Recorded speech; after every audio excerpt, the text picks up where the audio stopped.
देखा पीएफआई कितनी बड़ी साजिश कर रही थी देश के खिलाफ। क्या साजिश? देश को मुस्लिम राष्ट्र बनाना चाहती थी। पीएफआई मुस्लिम राष्ट्र बनाना चाहती है, तुम लोग हिंदू राष्ट्र बनाना चाहते हो। साजिश तो तुम दोनों देश के साथ कर रहे हो। बीच में पिस हम जैसे लोग रहे हैं जो देश को विकसित राष्ट्र बनाना चाहते हैं। सदस्यों को अपने शिकंजे में लिया है जो भारत को 2047 तक इस्लामिक देश बनाने के लिए ट्रेनिंग दे रहे थे। इन मुसलमानों ने भी ना देश का सत्यानाश कर रखा है। तेरा क्या बिगाड़ दिया मुसलमानों ने? तुझे क्या परेशानी है? मुझे क्या, सारे देश को परेशानी है। असल में तो मुसलमान का मतलब ही परेशानी है। ऐसा क्या कर दिया मुसलमानों ने? ये रोज इतनी वारदातें हो रही हैं, ये सब इतना टीवी में दिखाया जाता है, ये सब तुझे दिखाई नहीं देता क्या? वारदातें तो क्या ये सारी वारदातें मुसलमान करते हैं? भाई साहब, एनसीआरबी के आंकड़े बताते हैं कि हमारे देश में हर साल 60 लाख से ज्यादा वारदात होती हैं। मतलब रोज 16,000 से ज्यादा वारदात होती हैं। 80 लोगों की तो रोज जान ले ली जाती है। अब बता, ये सारी वारदात मुसलमान करते हैं? एक बार पता कर, इन वारदातों को अंजाम देने वाले हिंदू कितने हैं और मुसलमान कितने हैं? तुम्हें टीवी पर गिनी चुनी घटनाओं के बारे में बताया जाता है जिसमें कोई ना कोई मुसलमान एंगल जुड़ा हुआ हो। यानी एक अंकिता का आरोपी अगर कोई मुसलमान है तो तुझे दिन रात टेलीविजन के ऊपर दिखाया जाएगा, बताया जाएगा। लेकिन अगर किसी अंकिता का आरोपी किसी बीजेपी नेता का बेटा है, जैसा कि उत्तराखंड में है, उसके बारे में तुम्हें नहीं बताया जाता। सरकारी आंकड़े बताते हैं कि आज की तारीख में हमारे देश में लगभग 5 लाख कैदी जेलों में बंद हैं। उसमें से 3.25 लाख हिंदू हैं। 85,000 के आसपास लगभग 18% मुसलमान हैं। फिर बाकी धर्मों के लोग हैं। अगर सारी वारदातों को मुसलमान ही अंजाम देते हैं तो ये सारे कैदी मुसलमान होने चाहिए थे। असल में दिक्कत तेरी नहीं है, असली समस्या ये टीवी, ये मोबाइल है जिसके जरिए तुझे मैनिपुलेट किया जा रहा है। टीवी देखते ही तुझे अचानक से लगने लग जाता है कि सारी परेशानी ही मुसलमानों की वजह से है। और जब अपने स्टेट की बात आती है, अपने राज्य की बात आती है, तो तुझे लगने लग जाता है कि सारी परेशानी सिर्फ एक जाति की वजह से है।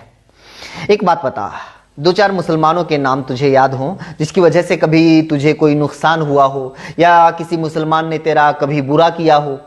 मेरा तो आज तक किसी ने बुरा नहीं किया, क्योंकि मेरा तो आज तक कोई मुसलमान दोस्त रहा ही नहीं। मुसलमानों ने तेरा कभी कुछ बुरा नहीं किया, लेकिन तेरे चाचा ने तो तुम्हारा पुश्तैनी मकान दबा रखा है ना। तुम्हारे ताऊ ने आज तक दादा लाई जमीन तुम लोगों को नहीं दी। चाचा और ताऊ के खिलाफ तुम लोगों का कोर्ट में केस चल रहा है, लेकिन तुम्हें दिक्कत सिर्फ मुसलमानों से है ना? तू ही तो कहता रहता है कि चाचा तुम्हारे बड़े बेईमान हैं, ताऊ तुम्हारा धोखेबाज है, बुआ में एटीट्यूड बहुत ज्यादा है, मामी में एरोगेंस बहुत ज्यादा है, बड़ा भाई बात नहीं सुनता, छोटा भाई बात नहीं मानता, चाचा का लड़का नशेड़ी हो गया, ताऊ का लड़का लड़की छेड़ते हुए पकड़ा गया, फूफा ने उधार लेकर पैसे वापिस नहीं दिए और दोस्तों ने कभी जरूरत पड़ने पर उधार नहीं दिया। अब बता, इन तमाम लोगों में कितने मुसलमान हैं? ये तो सारे तेरे अपने लोग हैं ना, तेरे अपने धर्म, अपनी जाति के लोग हैं।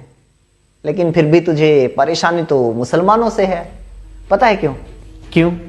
क्योंकि टीवी, मोबाइल, फेसबुक, व्हाट्सएप के जरिए और जिस पार्टी का तू अंधभक्त बना हुआ है ना, उसके नेताओं के जरिए 24 घंटे तेरे दिमाग में बस यही डाला जा रहा है ताकि असली परेशानी, असली समस्या का तुझे एहसास हो ही ना पाए।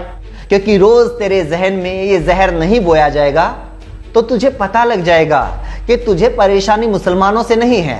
ये तेरे घर के सामने से जो टूटी हुई सड़क गुजर रही है ना, रोज जिसके ऊपर हादसे होते हैं, बाइक गाड़ी पलट जाती है। 2 हफ्ते पहले तो खुद तेरी माँ के ऊपर रिक्शा पलट गई थी, वो तो बेचारी आज भी बेड के ऊपर बैठी हुई है। अगर तुझे हिंदू मुसलमान में नहीं उलझाया जाएगा तो तुझे एहसास होने लगेगा कि तेरी बिजली का बिल लगातार बढ़ता जा रहा है, जबकि बिजली तो उतनी ही खर्च कर रहा है।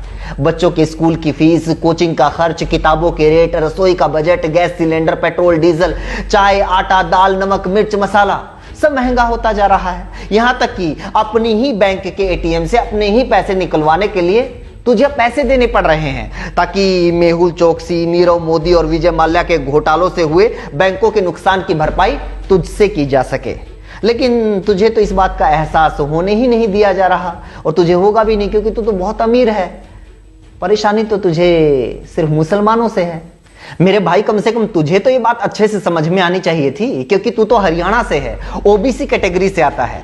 खट्टर सरकार ने तुम लोगों का आरक्षण खत्म कर दिया, तुम लोगों के बच्चों के वजीफे खत्म कर दिए। जिन स्कूलों में तुम्हारे बच्चे पढ़ने के लिए जाते हैं उन स्कूलों को बंद किया जा रहा है। कॉलेज से साइंस और कॉमर्स की स्ट्रीम खत्म की जा रही है। एमबीबीएस की फीस को 20 गुना बढ़ा दिया गया है। कैसे पढ़ेंगे तुम लोगों के बच्चे?